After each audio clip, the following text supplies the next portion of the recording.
Hello everyone, so in this video I'm going to show you the benefit of multiplexers, what applications are multiplexer used in, and how we can implement these multiplexers. Alright, so what is a multiplexer? A multiplexer is a device that can output a single input connected to a single output, okay, at any particular time. And what input is it going to be connected to the output? It depends on the selectors. Right? So what does it have? In this particular example, we have a 4x2 multiplexer. Okay, that's a 4x2 mux multiplexer. All right.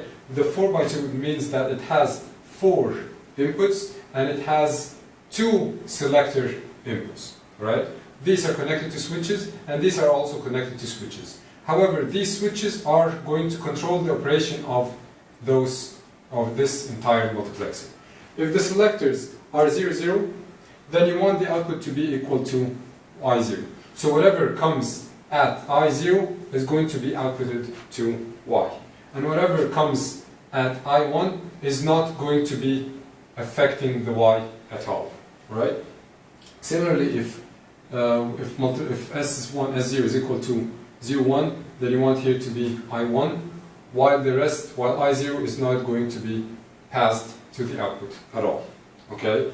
And similarly for 1, 0 and for 1, 1.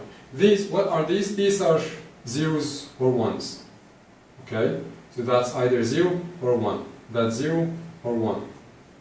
0 or 1. Okay?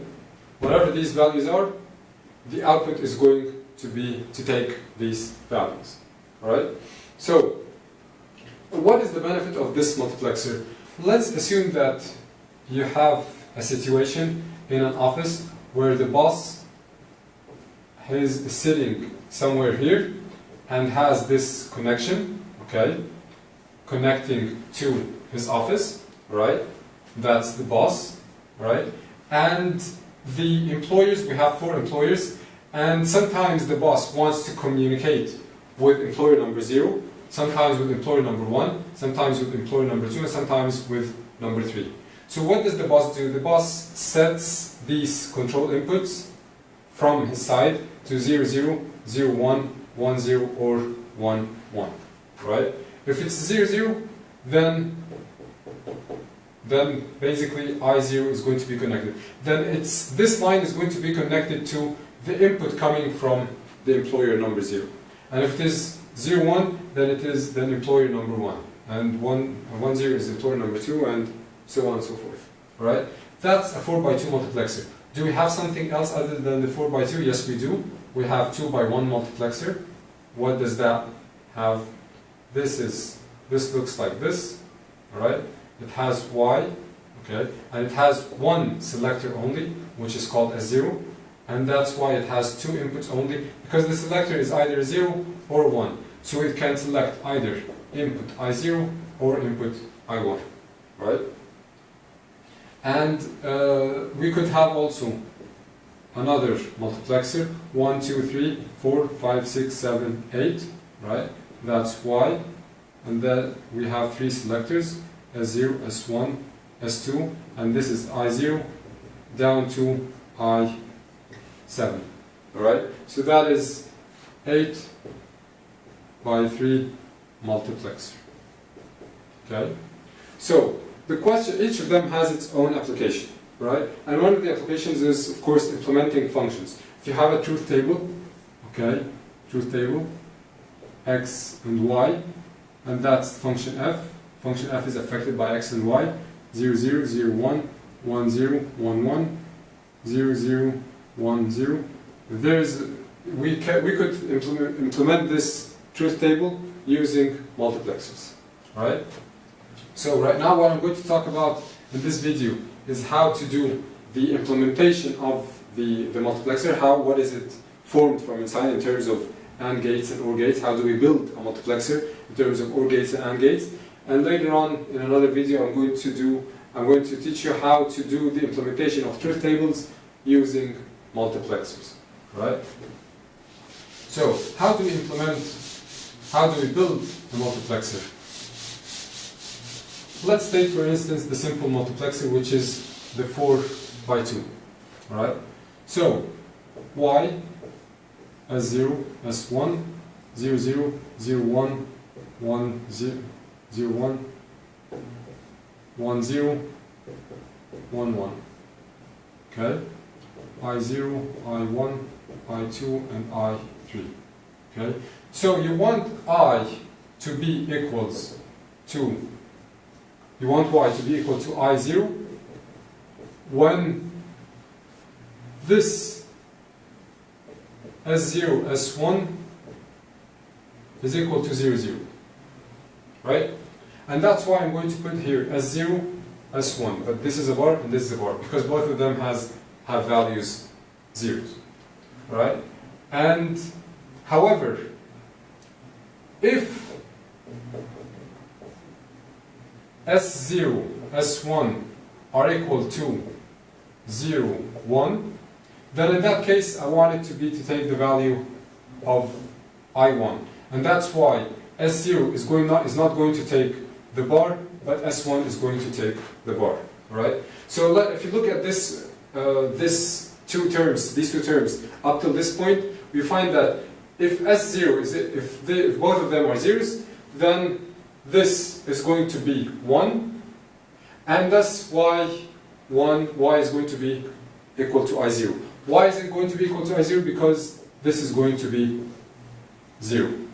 Right? If you put 0, 0 here, and you put it here, 0 multiplied by 0, okay, that's a 1, so that's, the 0 comes from this S0, right? Okay, so that is I1 multiplied S0, S1 bar. Okay, but if S0 and S1 are 1, 0, right? So in that case, I want this S1 to be a 1 and this to be a 0, which means that when this is a 1, so that's a 0 and 1, right? When this is a 1, okay, in that case, this is going to be equal to 1, and thus I want to select I2, right? Similarly, I3 is equal to S0, S1, okay? Well, because when this is 1 and this is 1, all of them are going to be 1s, while the remaining are going to be 0s, and everything is going to be cancelled out except Y3, and that's why Y3 is going to be passed to the output, right?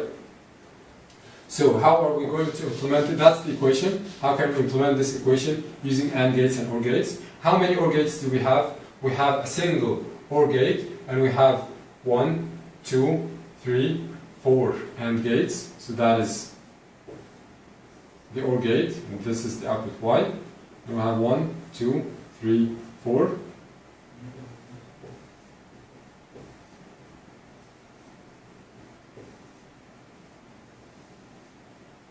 Okay.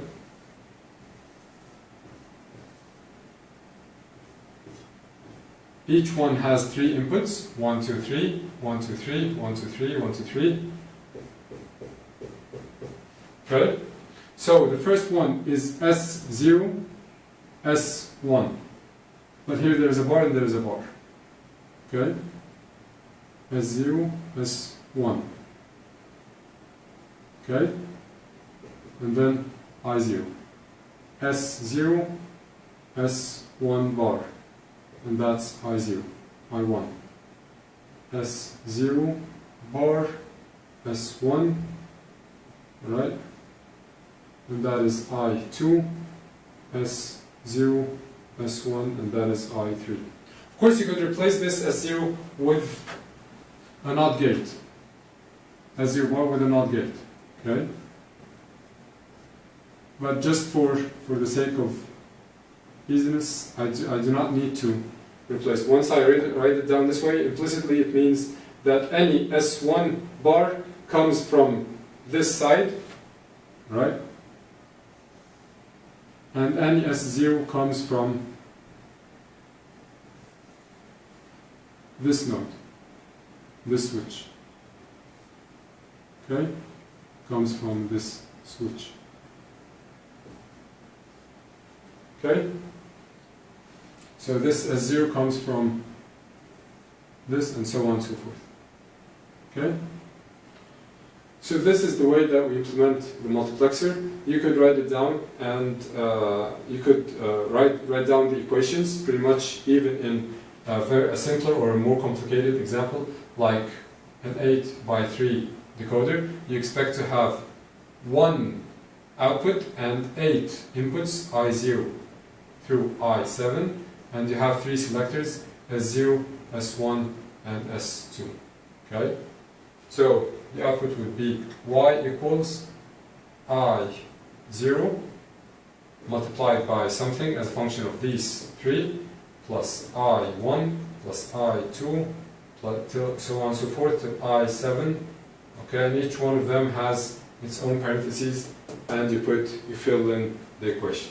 After filling the equation, you can implement it pretty much as we did this implementation. Alright? So I hope you guys had a good grasp of the benefit of multiplexers and how we could implement them.